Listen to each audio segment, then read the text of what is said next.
열린교회 성도 여러분 안녕하세요. 3월 31일 매일 성경 묵상 함께 하겠습니다. 오늘 나눌 말씀은 레위기서 17장 1절에서 16절의 말씀입니다. 함께 읽겠습니다. 여호와께서 모세에게 말씀하여 이르시되 아론과 그의 아들들과 이스라엘의 모든 자손에게 말하여 그들에게 이르기를 여호와의 명령이 이러하시다 하라. 이스라엘 집의 모든 사람이 소나 어린 양이나 염소를 진영 안에서 잡든지 진영 밖에서 잡든지 먼저 회막문으로 끌고 가서 여호와의 성막 앞에서 여호와께 예물로 드리지 아니하는 자는 피 흘린 자로 여길 것이라. 그가 피를 흘렸은즉 자기 백성 중에서 끊어지리라. 그런즉 이스라엘 자손이 들에서 잡던 그들의 제물을 회막문 여호와께로 끌고 가서 제사장에게 주어 화목제로 여호와께 드려야 할 것이요, 제사장은 그 피를 회막문 여호와의 제단에 뿌리고 그 기름을 불살라 여호와께 향기로운 냄새가 되게 할 것이라. 그들은 전에 음란하게 섬기던 숫 염소에게 다시 제사하지 말 것이니라. 이는 그들이 대대로 지킬 영원한 규례니라. 너는 또 그들에게 이르라. 이스라엘 집 사람이나 혹은 그들 중에 거류하는 거류민이 번제나 제물을 드리되 회막문으로 가져다가 여호와께 드리지 아니하면 그는 백성 중에서 끊어지리라.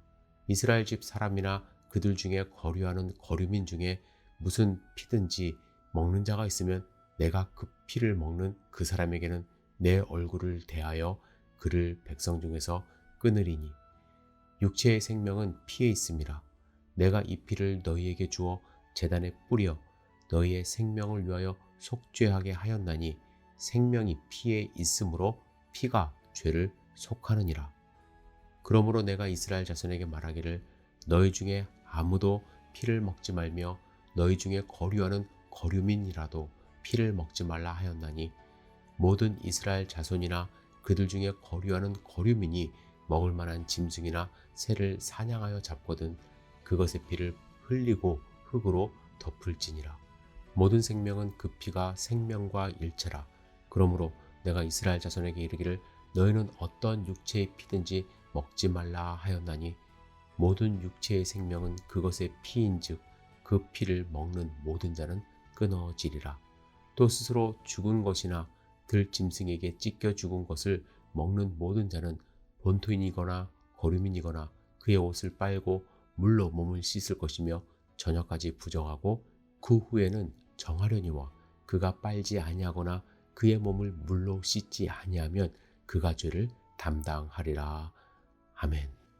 오늘 본문의 1절에서 9절은 제단을 벗어난 곳에서 화목제 제물을 도살할 수 없다는 규정을 말씀하십니다. 당시 이스라엘 백성들은 화목제를 드릴 때만 고기를 먹을 수 있었습니다. 이렇게 하신 중요한 이유는 이스라엘 백성들이 애굽에 있었을 때에 숫 염소를 우상으로 음란하게 섬겼기 때문입니다. 그래서 자기들 마음대로 도축할 경우 다시 과거의 습성이 나올 수 있기 때문이죠. 여기서 숫 염소라는 용어는 악령들을 지칭하는 일반적인 용어라고 합니다. 당시 악령들은 염소의 형상, 즉 머리에 뿔이 있는 형상으로 나타난다고 생각을 한 것이에요. 그래서 숫 염소 제사는 질병이나 죽음과 관련된 광야의 지배자에 대한 고대 근동 지방에서 널리 퍼져 있는 제사의 형식임을 알아야 합니다. 여러분 이사야서 13장 34장에 보시면 악령들은 들판과 폐허 그리고 황무지에 거주하는 것으로 기록되어 있습니다. 그리고 이러한 숫 염소에 대한 제사의 관행은 요시야 왕의 개혁 당시에 염소 신들을 위한 산당을 철거하는 모습에서도 나타납니다. 이건 상당히 많이 만연했다라는 것이죠. 하나님은 그래서 이렇게 제한을 두지 않았을 경우에 그들 스스로 동물들을 음란하게 여기고 그들을 숭배하는 사상이 생길까봐 하나님은 철저하게 구별하신 것입니다. 이제 레위기서 17장 10절에서 16절은 조금 더 구체적으로 동물의 피를 먹지 말라고 명령하십니다. 하나님은요 이미 창세기에서 피와 생명의 연결 관계를 말씀하셨습니다. 이제 레위기에서는요 피가 생명과 하나일 뿐만 아니라 죄를 속하는 것이라는 속죄의 의미도 함께 설명하십니다. 본문의 피에 관한 율법과 그 의미는 신약에서 더 뚜렷하게 나타나는데요. 히브리서 9장에서 예수 그리스도의 피 흘림과 대속의 은혜를 설명하는데 그대로 적용되고 있습니다. 특별히 히브리서 9장 22절을 여러분들 보시면요. 율법을 쫓아 거의 모든 물건이 피로써 정결하게 되나니 피 흘림이 없은즉 사함이 없느니라 라는 말씀을 하십니다. 이 말씀은 오늘 본문 11절을 인용한 것입니다. 그래서 그 구체적인 예를 보여주십니다.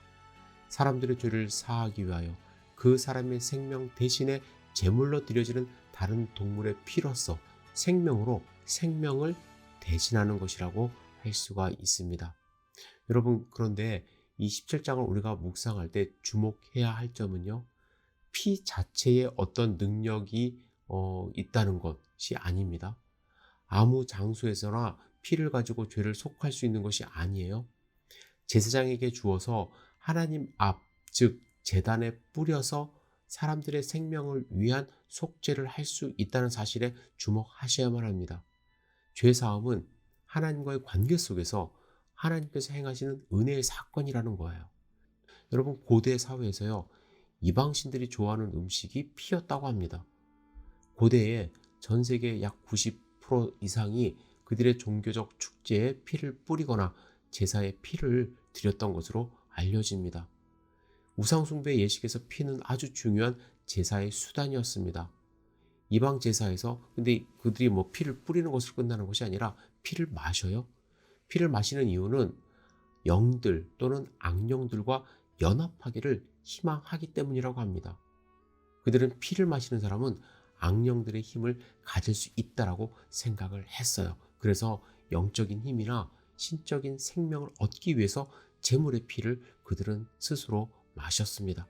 그래서 성경에 보시면 AD 49년경 사도 바울이 이방인들을 대상으로 한 선교 초창기에 예루살렘 공회에서 회의를 했습니다. 이방인들이 절대로 해서는 안 되는 일이 무엇인지 지침을 내린 거예요. 4가지 사항이 있었는데 우상숭배, 음행, 목매어 죽인 짐승의 고기 먹는 것, 그리고 이 피를 금하라고 이제 강하게 이방인들에게 요구한 것입니다. 이방인들은 이러한 것들이 만연했기 때문에. 여러분, 하나님은요, 피가 생명이기 때문에 함부로 마실 수 없도록 하셨습니다. 그런데 역설적이에요. 뭐가 역설적이냐면 예수님은 자신의 피와 자신의 살을 먹고 마시라고 하셨습니다. 그래서 초대교회 성도들은 주일마다 예수님의 피와 살을 의미하는 떡과 포도주를 먹었어요. 이방인들은 이래서 기독교를 식인 종교라고 오해를 했습니다. 하지만 1세기 기독교인들은 매 주일 예배 시간마다 성찬을 통해서 예수 그리스도의 죽음과 부활에 동참했어요. 여러분, 예수님의 피를 상징하는 포도주를 마시라고 하셨고 마신 이유는 무엇일까요? 예수님을 통해서 우리는 죄 사함을 받았고 새 생명을 얻었기 때문입니다. 우리는 예수님의 보혈의 피로 새 생명을 얻었어요. 그 피를 상징하는 포도주를 마심으로써 예수의 피가 우리에게 새 생명이 되었음을 선포하는 것입니다. 고대인들이 생각했던 영적 힘, 신적 생명, 우리가 그걸 얻기 위한 예식이 아니라 우리는 이미 얻었기에 상징적으로 나의 믿음을 고백하기 위하여 포도주를 마시는 것입니다. 그리고 예수님이 지금 나와 함께하고 있음을 선포하는 것입니다. 여러분, 우리의 삶, 어떠한 삶을 살아야 할까요? 하나님이 명령하신 것 잘 생각을 하시며 왜 피를 마시지 말라고 하셨을까? 구약에서 생각을 하시고 그 피가 담고 있는 의미는 무엇일까? 그리고 예수 그리스도의 피는 어떤 의미가 있는가? 여러분 잘 생각하시면서 오히려 우리에게 새 생명을 주신 예수님께 감사하며 우리가 성찬할 때에 더 기쁜 마음으로 주님의 몸과 피를 대하는 하나님의 백성 되어야 될 줄 믿습니다. 그리고 그 피에 부끄럽지 않는 오늘 하루의 삶을 살아가야 될 줄 믿습니다. 기도하겠습니다. 전능하신 하나님 아버지, 우리의 삶을 지켜주시옵소서. 거룩한 하나님의 백성 될 수 있도록 인도하여 주시옵소서. 때로는 구약의 모든 율법을 우리의 삶 속에서 지키기 어렵습니다. 하지만 그 의미를 정확하게 파악하여 하나님이 원하시는 삶의 모습을 깨닫고 하나님께 기쁨이 되는 소중한 삶을 살 수 있도록 인도하여 주시옵소서. 주님 감사합니다. 예수님의 이름으로 기도드렸사옵나이다. 아멘.